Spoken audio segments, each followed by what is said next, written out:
Bonjour Philippe Marion. Bonjour. Vous êtes l'auteur de Petite histoire de la police technique et scientifique.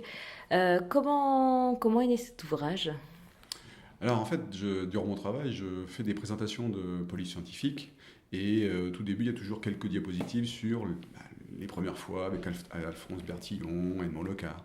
Et en voulant en apprendre un peu plus quand même pour savoir bien présenter les choses, petit à petit j'ai commencé à gratter, à trouver des histoires et au fur et à mesure j'ai trouvé pas mal d'histoires et j'ai voulu en faire un livre en fait. Est-ce que vous pouvez nous rappeler votre métier? Parce que c'est dense ce que vous faites. Est-ce que vous pouvez nous rappeler où vous travaillez?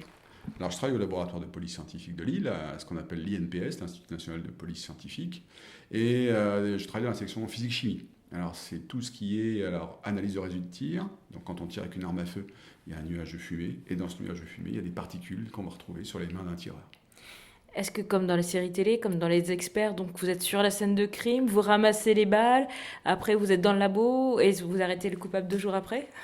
Pas du tout. Dans la série des experts, ça fait 3 métiers. Ça. Il y a le métier de policier, c'est celui qui a une arme, qui va interroger le suspect et l'arrêter. Après, il y a le technicien de scène de crime qui, lui, va faire les prélèvements, va faire les photos, prélever les indices. Et il y a les personnes de laboratoire qui, eux, font les analyses. Et c'est ce que je fais. Et la police scientifique, ça date de quand? Alors, on peut dire que le tout début, c'est dans les années 1879, en moins en France, avec Bertillon, qui, pour identifier les récidivistes, va mettre au point une technique qu'on va appeler l'anthropométrie judiciaire, c'est-à-dire la mesure du corps, la biométrie, comme on parle maintenant. Donc avec cette anthropométrie, il va pouvoir identifier des récidivistes. Il faisait comment? Il mesurait? Et qu'est-ce qu'il relevait sur ces fameuses fiches? Il faisait 11 mesures, alors la taille, l'envergure, la pointure du pied gauche, des choses comme ça. Et au fur et à mesure, avec toutes ces mesures, on arrive à peu près à caractériser un individu et y rajouter après ses photos. Et comment ça se passait? Parce qu'il avait créé ces fiches, mais il n'y a pas encore Internet pour les diffuser. Ah non. Comment est-ce qu'on pouvait accéder à son système? Tout le monde pouvait y accéder ou pas?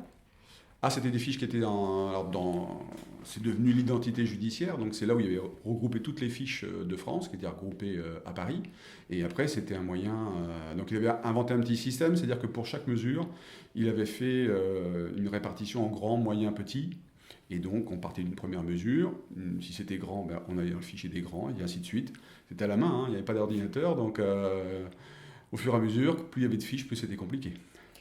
Vous parlez aussi dans votre ouvrage de quelque chose que j'ai jamais vraiment réalisé, c'était tout ce qui est marquage, comment reconnaître un individu, que ce soit une prostituée, un voleur. Vous pouvez nous en dire un petit peu plus sur le fameux marquage? Ça s'appelait la flétrissure.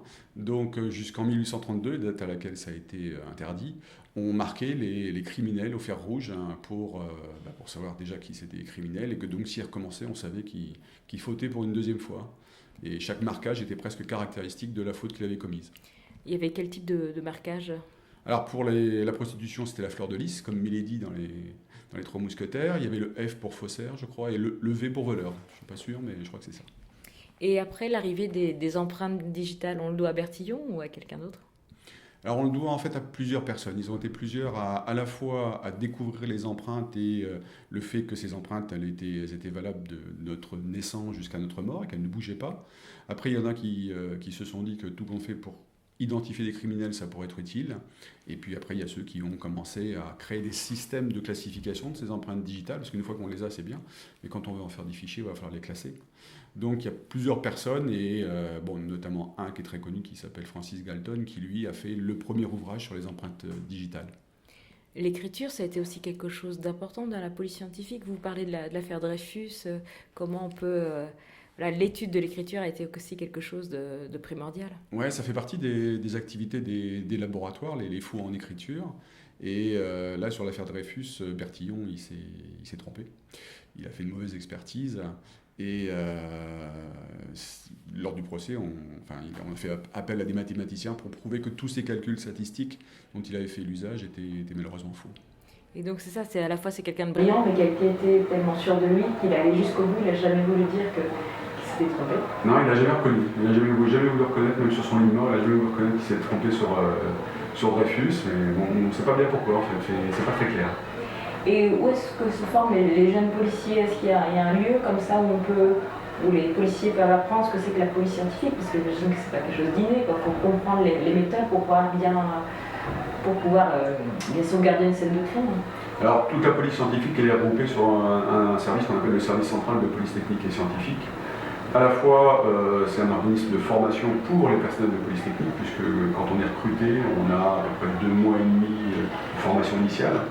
Puis pour ceux qui vont aller sur le terrain, ils ont des formations complémentaires sur la prise de photos, comment traiter une scène de crime. Et puis aussi, ça sert de formation pour tous les autres policiers qui travaillent dans le commissariat et autres, et qui nous montrent ce que peut faire la police technique et scientifique. Et comment ça se passe pour traiter les preuves? Est-ce qu'il y a une priorité? On traite les dossiers comme ils arrivent, ou il peut y avoir des moments où on vous appelle en urgence pour traiter des affaires? Oui, il peut y avoir des urgences, donc là on abandonne tout ce qu'on faisait avant et on met en priorité ce genre de dossier. Ouais.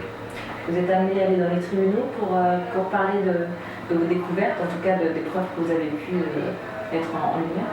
Oui, en fait dans les laboratoires, il y a plusieurs catégories de personnes, notamment une qu'on va appeler entre guillemets les experts, ceux qui vont signer les rapports, et de temps à autre on est amené, une fois que le procès va avoir lieu, à aller témoigner en tant qu'expert pour résumer les travaux qu'on a fait et répondre aux questions que les avocats ont posées. Est-ce que la police scientifique a beaucoup évolué? Il y a des nouvelles méthodologies là, qui arrivent aujourd'hui, qui sont importantes? Alors, on va dire tout évolue, puisque tous les outils scientifiques qu'on utilise, c'est beaucoup d'appareils avec beaucoup d'électronique. Donc au fur et à mesure, les appareils deviennent de plus en plus sensibles. On fait appel à tout ce qui est base de données, donc à l'informatique. On commence à utiliser l'intelligence artificielle, c'est un grand mot pour l'instant, mais justement les recherches en base de données, ça fait appel à des algorithmes assez puissants.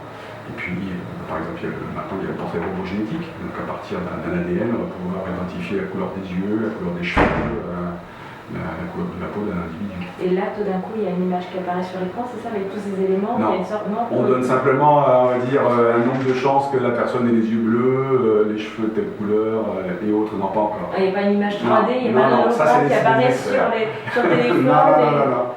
Pas encore. Bientôt peut-être. Hein. Et votre prochain ouvrage, on sera plutôt justement sur les experts, sur la police scientifique 2030, où vous avez envie de continuer à transmettre l'histoire de la police scientifique, de ses origines?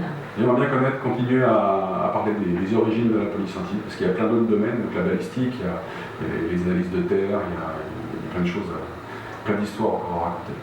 C'est passionnant. Moi, j'attends avec vraiment de l'impatience le tome 2, parce que ça permet, quand on lit beaucoup de romans policiers, et puis qu'on regarde aussi beaucoup de séries, on va pas se mentir, c'est important, je trouve, de savoir la vérité, d'avoir les techniques et de mettre des mots sur des choses qu'on entend, puis différencier entre des séries qui nous montrent des choses très rapides, et puis voir comment les gens le font dans la réalité. Donc encore merci à vous, Philippe Marion, puis j'invite les lecteurs à découvrir Petite histoire de la police technique et scientifique. Merci beaucoup. Merci.